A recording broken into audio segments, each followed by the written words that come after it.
क्योंकि आपने सर बात करी मैक्रो फैक्टर्स की, तो एक अहम ट्रिगर हमारे लिए भी फ्राइडे को आने वाली है। आरबीआई की पॉलिसी, आज से एमपीसी की बैठक भी शुरू होने वाली है और इन्फ्लेशन पर भी आपने बात करी।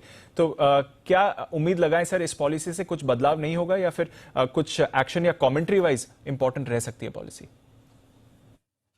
ज्यादा कुछ आएगा नहीं दीप, हमें पता है। सिर्फ कमेंट्री इंपॉर्टेंट रहेगी और कमेंट्री एक ही लिहाज से इंपॉर्टेंट रहेगी, जो कि गवर्नर साहब के हाथ में नहीं है। एक चीज मैं बहुत क्लियर करना चाहता हूं, जो कुछ आरबीआई गवर्नर साहब के हाथ में, वहां सब कुछ बराबर है। मॉनेटरी पॉलिसी, लिक्विडिटी मैनेजमेंट, बाकी कहीं कोई दिक्कत नहीं है। जो ग्लोबल इन्फ्लेशन है वो उनके हाथ से बाहर की बात है। हाँ, कुछ चीजें जरूर है जो सप्लाई साइड इश्यूज आप एड्रेस करके कर सकते हैं, कि अचानक से टमाटर के दाम 20 से 40 60 रुपए किलो हो जाना, अचानक से खाने के तेल के दाम बढ़ जाना, तो ये कुछ रीजनल इन्फ्लेशन फैक्टर है जो सिर्फ इंडिया स्पेसिफिक है। वहां पर सप्लाई साइड इश्यू और थोड़ी प्लानिंग के साथ हो सकता है, सरकार और आरबीआई मिलकर काम करे तो उन्हें रिजोल्व किया जा सकता है, वो हम बच सकते हैं। लेकिन क्या कच्चे तेल के दाम हमारे हाथ में नहीं?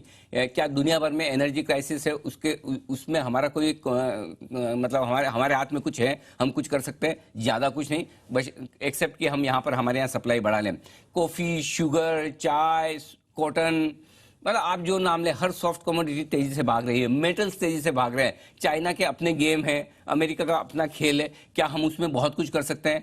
जवाब है ना। तो हमारे हाथ में जितना है उतना अगर हम ढंग से कर लें तब भी ठीक है। और उस लिहाज से मुझे लगता है आरबीआई गवर्नर साहब की कमेंट्री में मेरे लिए एक ही चीज सबसे इंपॉर्टेंट है, और वो ये कि गवर्नर साहब इन्फ्लेशन को लेकर कितने डरे हुए हैं या इन्फ्लेशन काबू में आ जाएगा इसको लेकर कितने कॉन्फिडेंट है, वही बाजार की दिशा दशा तय करेगा। ग्रोथ को लेकर कहीं कोई चिंताएं है नहीं, और दिक्कत यही आती है दीप, अगर ग्रोथ को लेकर चिंताएं नहीं है और तब आरबीआई गवर्नर साहब ये कहेंगे अब ग्रोथ तो मेरी ट्रैक पर है, रहेगी भी, इसमें कोई डर नहीं है, अब मैं इन्फ्लेशन के लिहाज से थोड़ा टाइट कर सकता हूं, करेंगे नहीं, लेकिन वो टोन ऐसी रखे तो थोड़ा बाजार निराश हो सकता है। सो मेरा पॉइंट है कि इन्फ्लेशन और ग्रोथ, इन दोनों के बीच में जो बैलेंस बनाने में आरबीआई का मैंडेट इन्फ्लेशन को लेकर है, और वो थोड़ी सी चिंता की बात हो सकती है। लेकिन क्या इसी बार ब्याज दरें वो बढ़ा देंगे? जवाब है ना।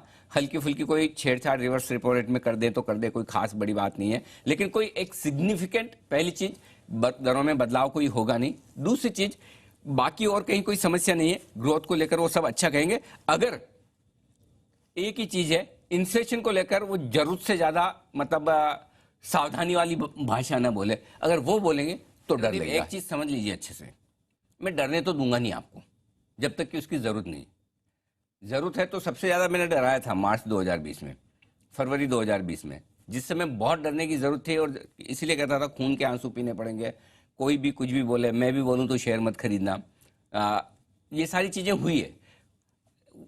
अब भी कभी भी किसी भी दिन आपके मन में ये चीज आएगी, और वाकई में मुझे भी लगेगा डेटा के लिहाज से, सेटअप के लिहाज से, तो मैं आपको बोलूंगा। इसीलिए जब जब मार्केट गिरता है, जैसे कल भी था, तो मेरी एक लाइन तुरंत आ जाती है, आपने देखा होगा कमेंट्री में पहली लाइन, इस रेंज के नीचे बंद हो तो ही मार्केट का ट्रेंड पॉजिटिव से न्यूट्रल होगा। सिंपल, 17,275, 17,350।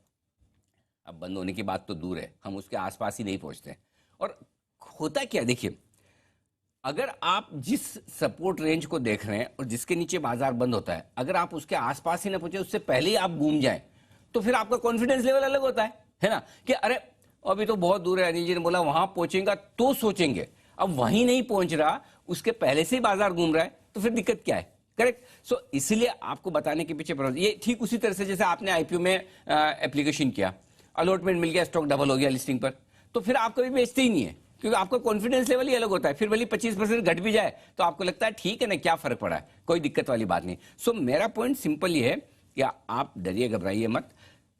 मार्केट रेंज बाउंड है, बाय ऑन डिप्स का है।